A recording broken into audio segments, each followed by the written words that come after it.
Allah had summoned them. And summoned them, this could have been Jannah, this could have been the paradise. I'm not sure really what was the basis of the story, where they were at. But Allah summoned them. And Allah asked Muhammad, peace and blessings be upon him, who are you? And Muhammad said, I am Allah. Because there is no God but God. There is no reality other than Allah. La illallah illallah. There's no God but God. Allah is the reality. So if I say that I am and I am something, then I'm creating something outside or beside God. So I am you. There is no me. This is the highest level of consciousness that you reach when you're studying Sufism. Realizing that Allah is in your heart and can be embodied through your compassionate response to humanity and to reality. So yeah, when I say God, I'm talking about that level of understanding. Or when I say God, I'm not talking about people who walk around talking about a God in the sky who's white above the clouds. But if you go into Judaism and you deal with the Kabbalah and you deal with the I am that I am, the Tetragrammaton, he is who he is, that's who I am. You see what I'm making? When you talk about God, I am talking about that. I am that I am. When you look at the symbol and you write out Yahweh or Yahweh or Yud-He-Wah-Veh, when you write that out, the letters in the Hebrew language, it looks like a man. Yeah.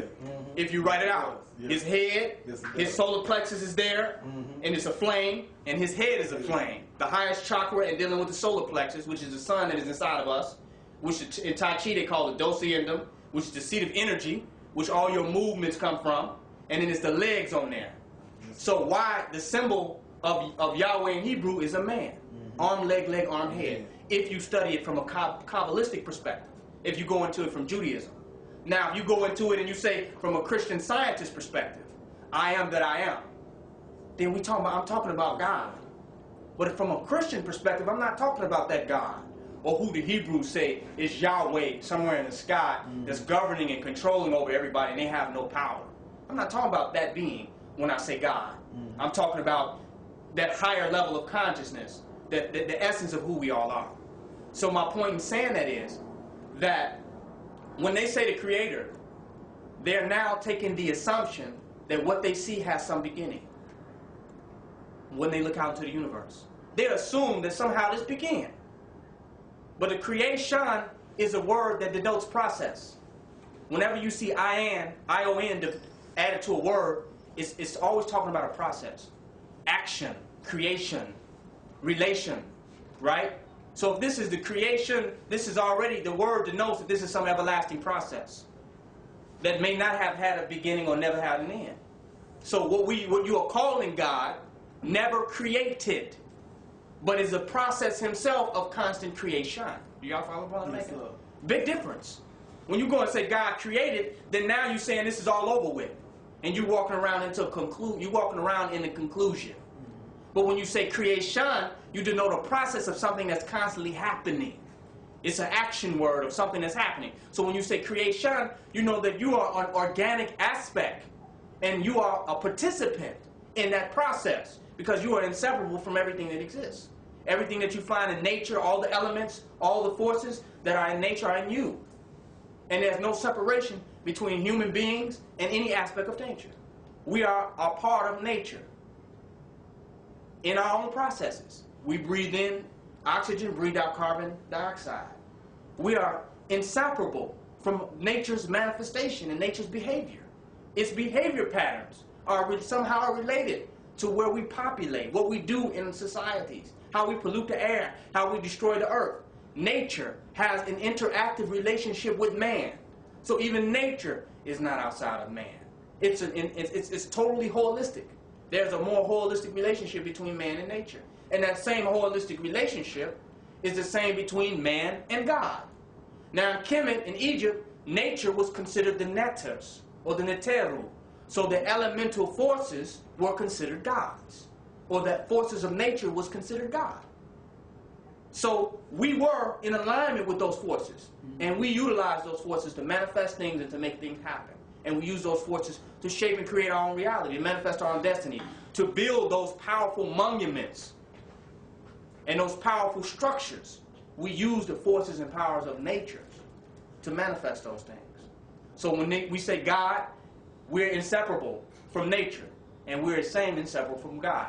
But I got to go back to the Christian concept to further make my point. When you go and say now the universe was created, you say God created this. A man or some being created all of this. Now I say, okay, that's interesting. But in the Bible it says, let us make man in our image. So this denotes more than one person. Let us make man in our image. So there's more than one person there, according to the Bible, if you pick it up in Genesis. So I said, dang, it's more than one person there. We're not going to get lost into that. We're not going to be caught up there. But just take note of that. Let us make man in our image.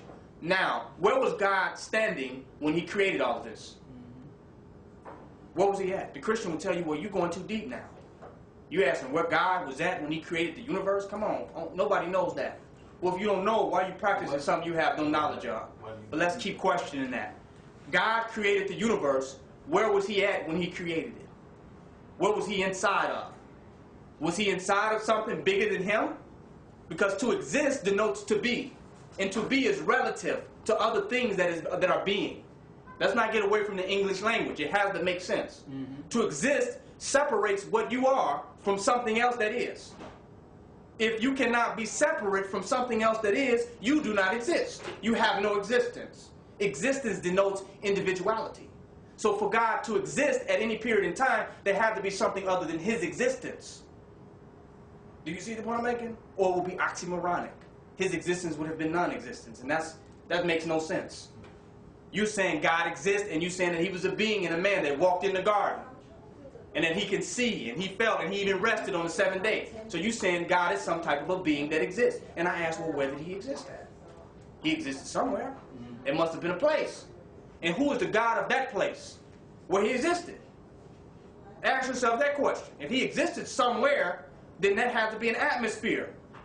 And there had to be a place. And there had to be laws and principles that govern the existence of that location. Let's go even further. God said, I create man in my likeness and image. So that means God has an image. Think about that. An image of which he created man in the likeness and image of. So if we in his likeness and image, this being had an arm, leg, and arm, head. So he would have to have had body parts if we reflected his image. Well, some people say, well, he had a spiritual image. We had a material image. What's the difference? An image is an image. When you go to sleep, there's